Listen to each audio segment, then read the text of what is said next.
Please welcome United States Representative Dina Titus. Please welcome.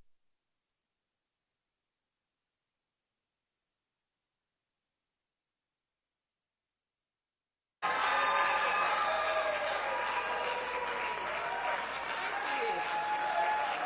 thank you very much. Nice to see you. Wow, thank you. President Whitfield, Provost Heavey, Attorney General Ford, and all you special guests and our students who look so impressive, thank you for being here today.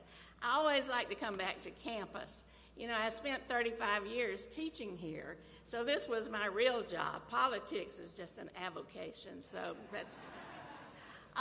and Dean Shoemaker, this is a fabulous building where you're hosting us, but next time, could we have it in Wright Hall? Because that means a lot to me personally. And you know, they put out the warning about parking. They said we were going to have a special guest. I guess the word got out who that special guest really is.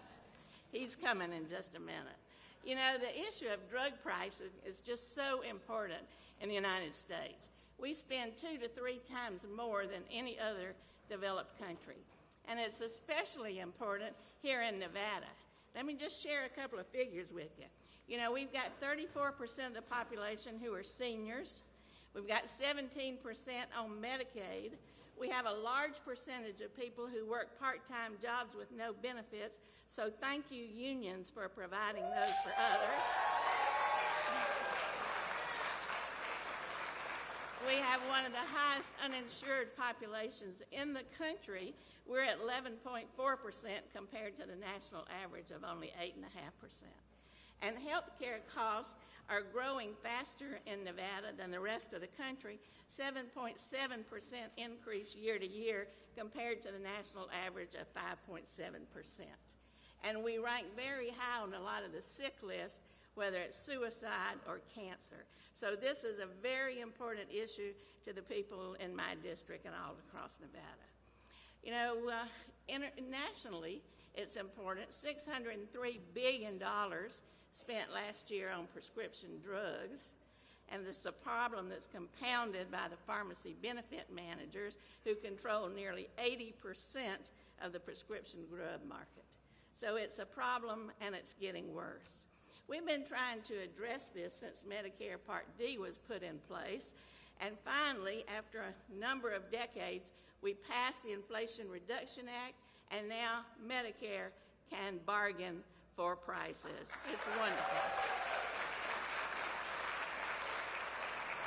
These negotiations on some of the top, most expensive drugs make a tremendous difference. And now it's 10 to 20 of those drugs. We hope to expand that to others.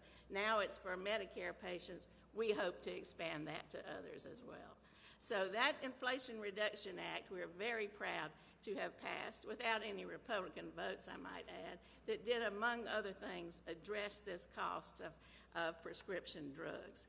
And isn't it interesting that some of the private companies are following suit, limiting insulin at $35 a dose?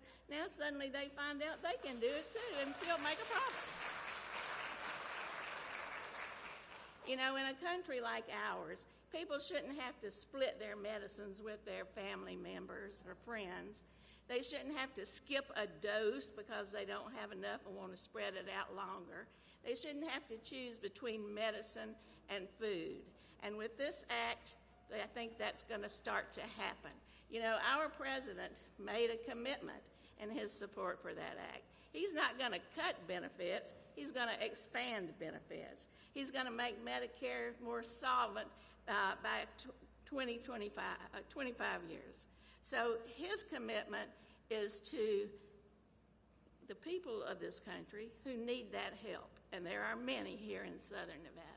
And, you know, I'm proud to stand with him on that. You look at his budget, you'll see it laid out, very popular by a majority of the people. And the Democrats will get that done. And I say that with my colleague, Stephen Horsford, chair of the Black Caucus.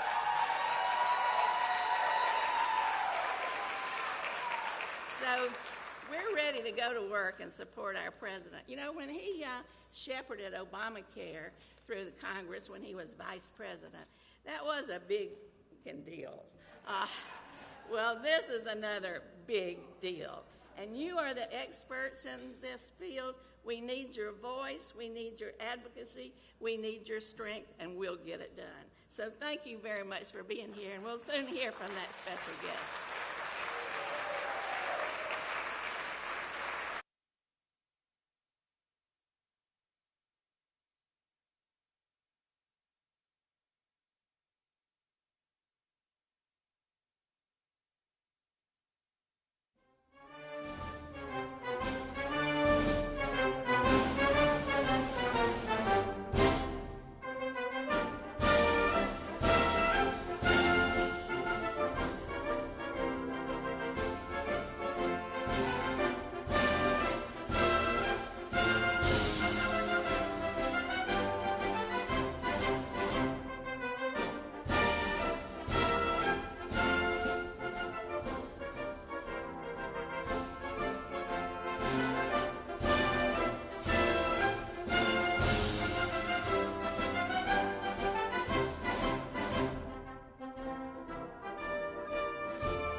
Please welcome Nevada resident David Berman.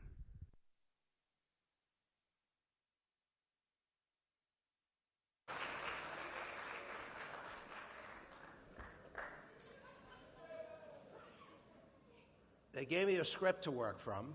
It's my script, I wrote it. But I have to change the first two words, which were good morning. So I'll say, good afternoon, everyone. My name is David Berman. Despite my Massachusetts accent, my wife Rosalind and I have lived in a seniors community in Nevada for 23 years. Before that, I served in the United States Air Force, and then I practiced law, and I've been a type 2 diabetic for even longer than that. I want to show you what keeps me alive. Diabetic injection pen. I take a shot with each meal every day, but that's not all. Here's another one. This is a slower acting insulin. I take a shot before I go to bed. I think all the white coats understand how that works. And that keeps me from dropping too low on my blood sugar at night.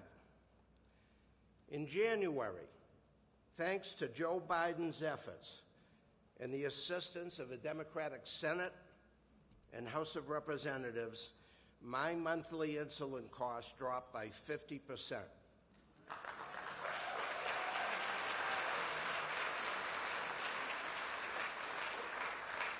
And I know that countless Americans saw their costs drop even more.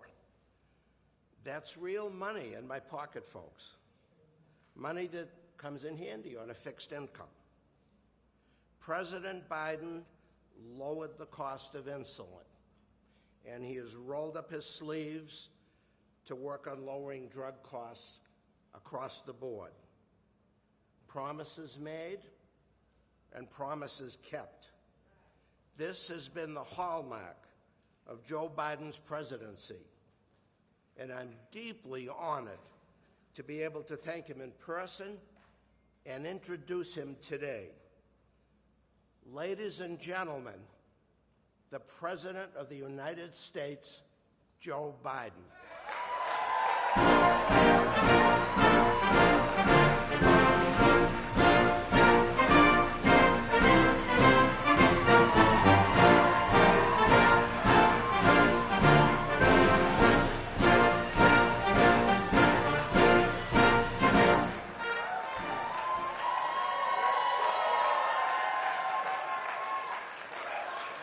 Is there a doctor? Is there a doctor in the house?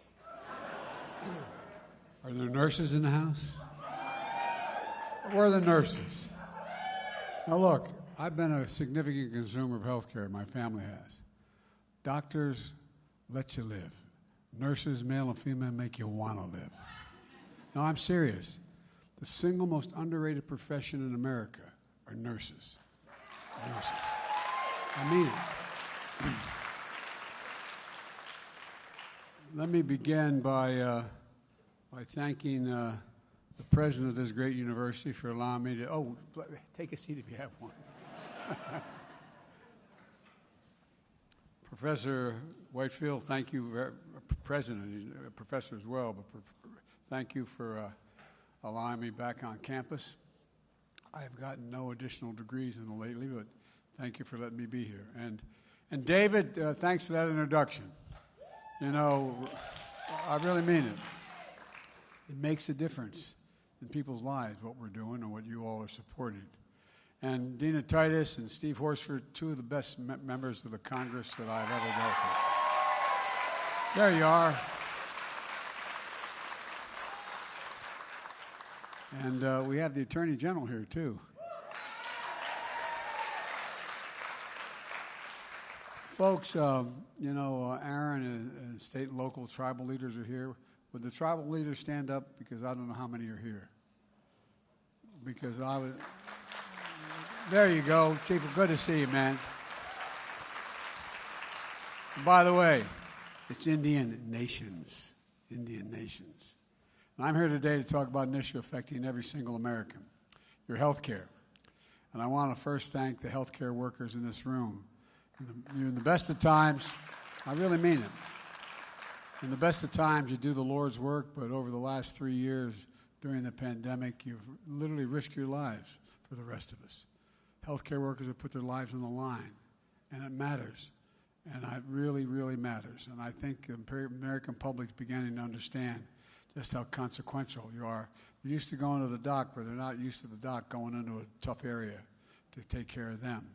And we lost 1 million people, and we would have lost a lot fewer if we started earlier, not because of the doc's decisions, but because of other decisions made.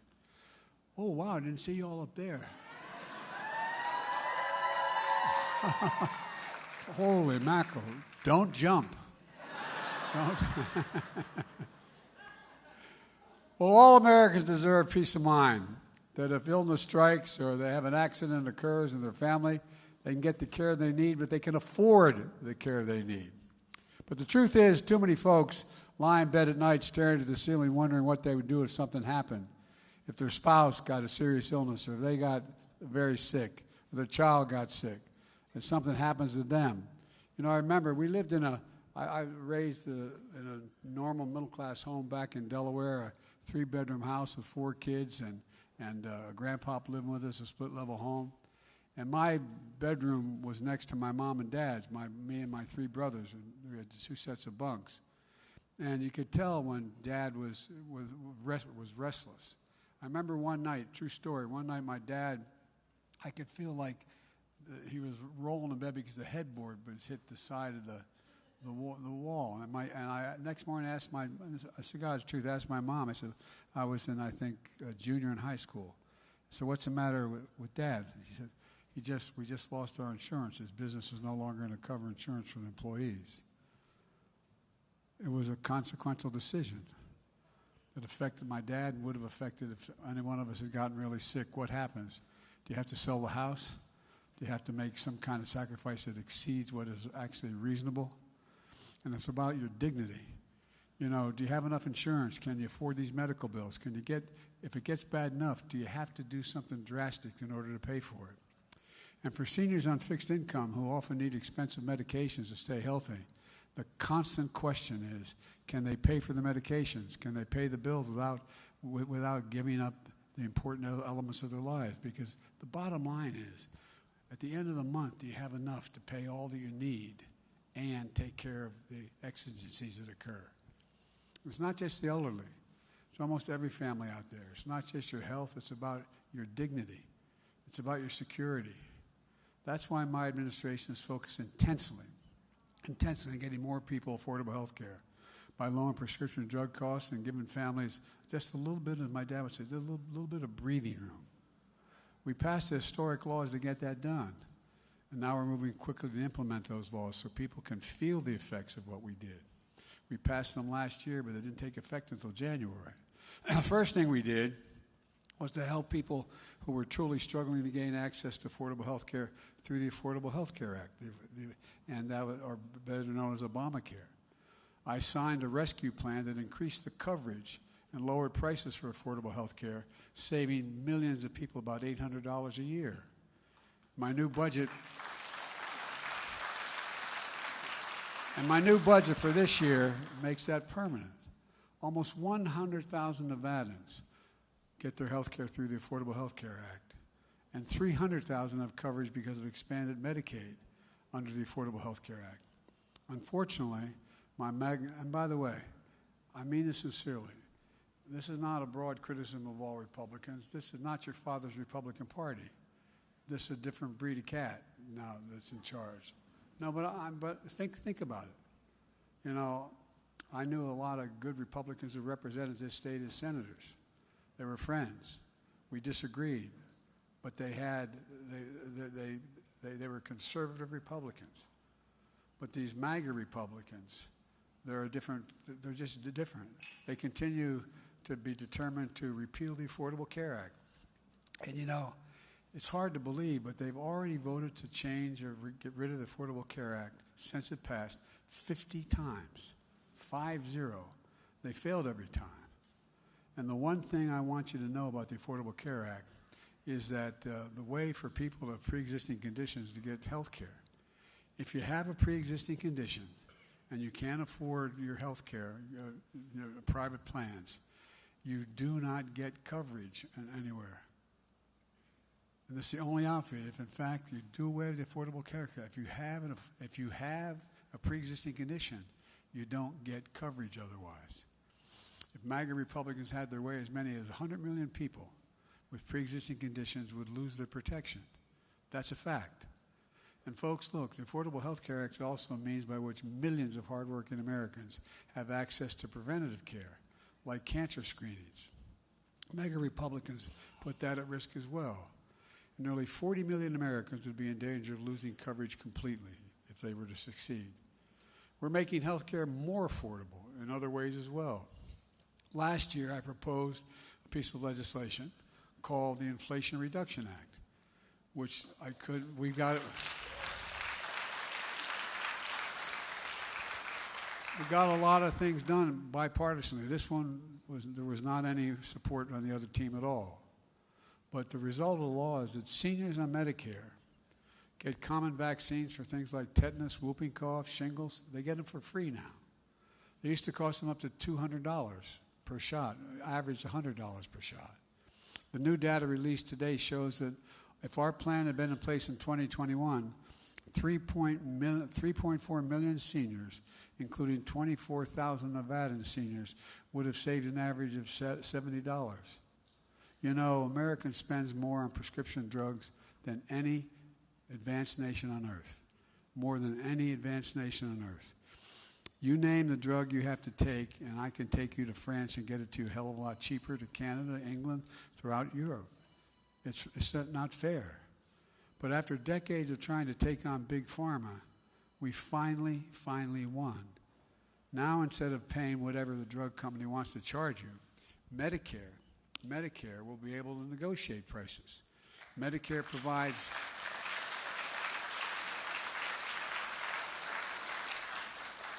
will drive down prices because we give Medicare the same power the Department of Veterans Affairs has. They can negotiate what they're going to pay for whatever drugs they're prescribing to the military. Well, I know many of you are healthcare professionals. You understand this better than anybody else. For example, insulin was invented 100 years ago.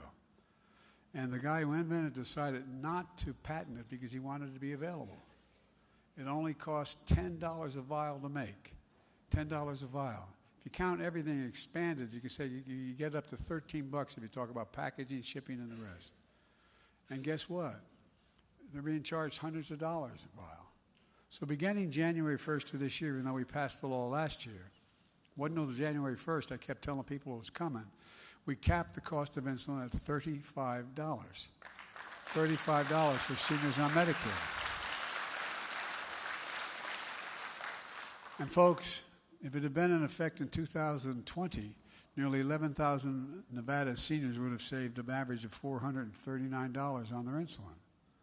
But I've been calling on my colleagues to cap the cost for everyone, including 200,000 children who have type 1 diabetes, who need insulin every day to stay alive.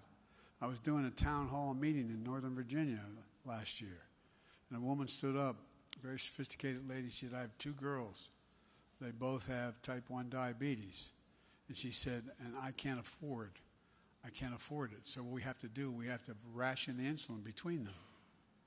Talk about being deprived of your dignity. Man, looking at your child, knowing if they don't get the insulin, their life is literally in danger. And you've got to stand there and not know what to do. Folks, my budget's going to require it. And guess what? The good news is that Eli Lilly, the biggest insulin maker in the United States of America, announced that they're going to answer my call and they're going to make this insulin available to everyone in America for $35.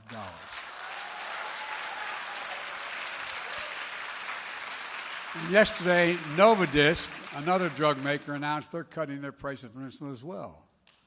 Look, folks, another aspect of the Inflation Reduction Act, and it's a fancy-sounding phrase, but is the drug companies that raise prices faster than faster than inflation, have to pay back the difference to Medicare. So if they're raising the price and Medicare and you have the circumstance where the inflation is up 4% and they increase it 12% or 15%, they have to pay the difference to Medicare. Yesterday I learned that last quarter drug companies hiked the prices for 27 drugs that are on the market above the new limit. Now those manufacturers are going to have to pay the difference back to Medicare. As a result, the Department of Health and Human Services estimate this will make co-pays for those drugs will be as much as $390 cheaper for seniors. Look, it's going to change the way drugs are priced, lower the cost for seniors long term. And it's equally consequential to me that, as many of you in this room know, we're capping out-of-pocket drug expenses for seniors on Medicare at a maximum of $2,000 a year beginning next year. Now, but right now, we have, regardless of how much they cumulatively are paying for all the drugs they need. And now it's capped at, and because my family has been deeply involved as a consequence of cancer, and my son dying of stage 3 glioblastoma because he was exposed to those burn pits for a year in Iraq. Anyway, you all, how many here have had you or a family member be diagnosed with cancer? Raise your hand. It's probably, as the docs know, the most devastating word they can tell a patient. You got a serious heart disease, you may die. That's worrisome. More people die of heart disease than they do from cancer. But cancer scares the living hell out of every single person. Well, folks, you know, a lot of those drugs now that are available that are very helpful. And by the way, I've declared war on cancer. We've set up, no, I really have. I've gotten $5 billion for cancer research through NIH, like we did through the Defense Department for special weapon systems, the same system. But here's the deal. Some people are paying $10,000, $12,000, $14,000 a year for expensive treatments like cancer drugs. It's going to give seniors certain peace of mind because no matter how much they pay, they're not going to, how much the bills are, they'll never have to pay more than $2,000 a year for all the drugs they consume. It changes the peace of mind people have. And guess what? It's going to save seniors money. It's also going to save the government money. My Republican friends say, when are you going to cut taxes for the wealthy? I said, no, I got a better way of saving money. Not a joke. If, in fact, you limit the amount of money that can be charged to reasonable prices by the drug companies, you know how much we'll save this year? $160 billion. $160 billion. Why? Because it's $160 billion less they have to pay out to provide the drugs for the seniors. So it's not only the right thing to do, it is a conservative thing to do in terms of cutting the federal budget. But here's the deal. As I've said, this is not your father's Republican Party. The mega Republicans in Congress don't think any of this is a good idea. They think big pharma should be able to make the exorbitant profits at the expense of the American people they've been making. And they want to repeal the Inflation Reduction Act. Roll back savings for seniors, add to the deficit another $1.6 billion, and continue to line the pockets of big pharma. Look, I'm a capitalist. I want, if you go out and make a lot of money, go make the money. Just pay your fair share. Just your fair share. No, for real. I have no problem with company making reasonable profits, but my Lord, not on the backs of working families and seniors. And this is really what gets down to it. It's about fairness and decency, and providing people some dignity. Last week I released my budget. I met, by the way, and I apologize to the press that's here. They're tired of hearing me say this. I met with the new Speaker of the House. He said he is threatening that we're going to let the federal debt not get paid and put us in turmoil. We've never done that in American history. And the debt is accumulation of debt over 200 years. That's the debt we're talking about. And And I want to I said, look, I'll lay out clearly what we support. I'll lay out my budget on March the 9th. You lay out your budget, and we'll negotiate. We'll negotiate. Well, you know, my dad used to have an expression, for real. He said, Joey, when someone said, I tell you what I value, he'd say, don't tell me what you value. Show me your budget. I'll tell you what you value. Show me your budget. No, really, think about it. My budget takes steps to lift the burden on seniors and hardworking Americans, so at the end of the month, after busting their necks and their whole lives, they have a little bit left over. That's what it used to be at our kitchen table. At the end of the month, is there anything left? You better pay anything, do you have a little bit of room? And again, it's about fairness, and it's about your dignity. I value everyone having a decent shot. My Republican colleagues now in the House of Representatives, I think it's fair to say, not every one of them, most of them, are now at a point where they have a very different value set. We're strengthening Medicare and Social Security instead of threatening to eliminate them. And the MAGA Republicans in Congress are threatening to do. You know, when I don't know whether you saw the State of the Union, but it was kind of a fascinating thing. No, I didn't say for that reason. I was a senator a long time. I'm used to dealing with speaking to the Congress and the Senate.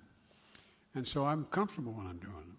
Well, I was standing up there before all the members of the House and the Senate, and I read the programs which some of the leaders had put forward to, in fact, cut Social Security and cut Medicare. And the gentle lady, as they say, from Georgia, in the mountains of Georgia, stood up and yelled, liar, liar. And then that generated, last time somebody did that, by the way, they got censored. But no, I'm not joking. But here's what happened. Then another half a dozen yelled, liar, liar, we're not going to do that. I said, oh, if you remember, I said, oh, you're not going to cut Social Security and Medicare? And they said, we're not going to. And so the whole group said, everybody who's not going to cut Social Security and Medicare, stand up. They stood up and hollered. Well, they're all on film. I hope it's true. I hope they've gotten there. But I'll believe it when I see it. Look, you paid for Social Security from the time you got your first check when you were 16 years old, working as a lifeguard or something, okay? And I'm determined to protect them both. There's ways to protect them without cutting them. Look, let me close with this. You know, let's finish the job. Let's protect the lower prescription drug costs for everyone. Let's expand health care for more people to get care. Let's keep building the economy from the middle out and the bottom up, not from the top down. And by the way, when that happens, when the middle does well and the bottom rises, the wealthy still do very, very well. And no one, I commit to you, and I committed to this when I got elected, when I was running, no one making less than $400,000 will see a penny in federal taxes raised as long as I'm President of the United States of America. But look, but again, it's about just paying a fair share. When I got elected, there were, I think it was don't hold me to the exact number, 690 billionaires in America. There's now 1,000. You know what the average federal tax they pay is? THREE%. 3. They pay a lower tax rate than the custodians in this building. They pay a lower tax rate than any of you, basically. And so it's just not fair. I think you should be able to be a billionaire if you can earn it. But just pay your fair share. Just pay something. By the way, you know, everybody said, well, how was I able to have these new programs and still cut the deficit $1.7 trillion the last 2 years? Well, it was pretty straightforward. There were 550 companies of the Fortune 500 that made $40 billion that didn't pay a penny in tax, zero, nothing in taxes. So I said the outrageous, and we got votes for it. I said they ought to pay a minimum of 15%. 15%, that's less than y'all pay. Guess what? It allowed me to cut the deficit. So, folks, this is about just basic fairness and decency. There's nothing radical about what I'm proposing. And if you look at the polling data, it's overwhelmingly popular, what we proposed. Matter of fact, it's a hell of a lot more popular than I am. But I'm serious. So this is no time to turn around.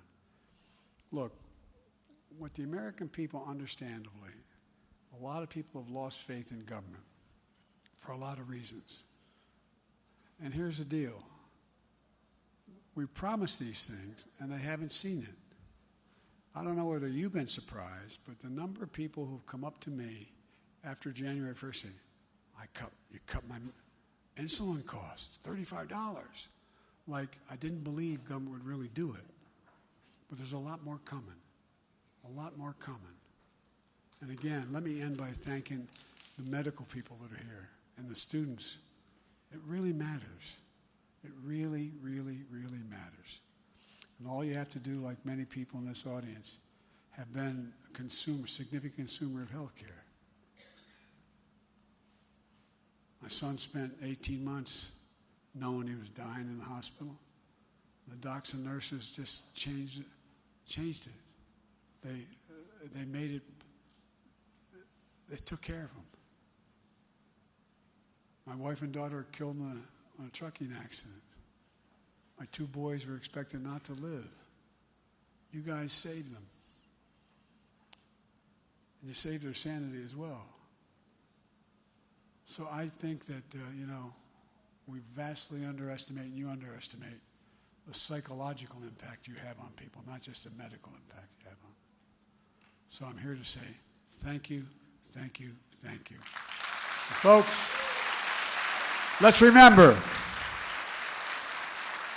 we forget, we are the United States of America, and there's nothing beyond our capacity if we work together. So let's work together. God bless you all, and may God protect our troops.